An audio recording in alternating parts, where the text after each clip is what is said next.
across the world. Yeah, saw it. Yeah, so that's more credit to him.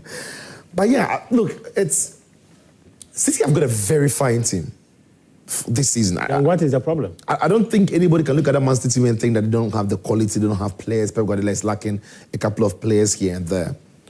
So then now we need to start having a very close look at Pep Guardiola himself, that maybe his methods are not necessarily getting the desired result that we've become accustomed to when his teams are playing.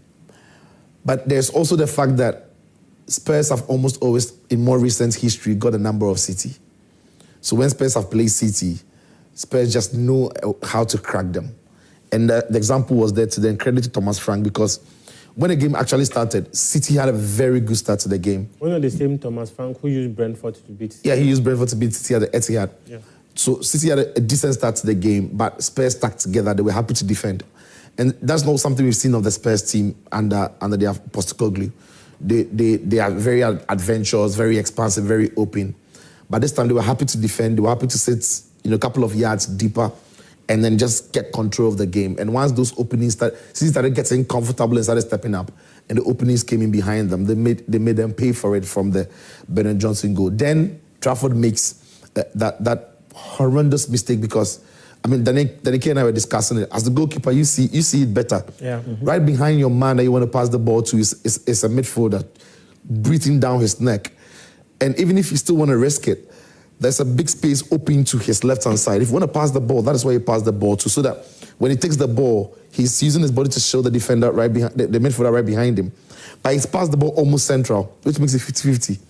And then because he's now arriving, he has more momentum and force. He wins the ball of them, ricochets, and Pahinha, scores. So mistakes from City, and we saw it from last season where collectively they were not great, and individually a lot of players were not in form.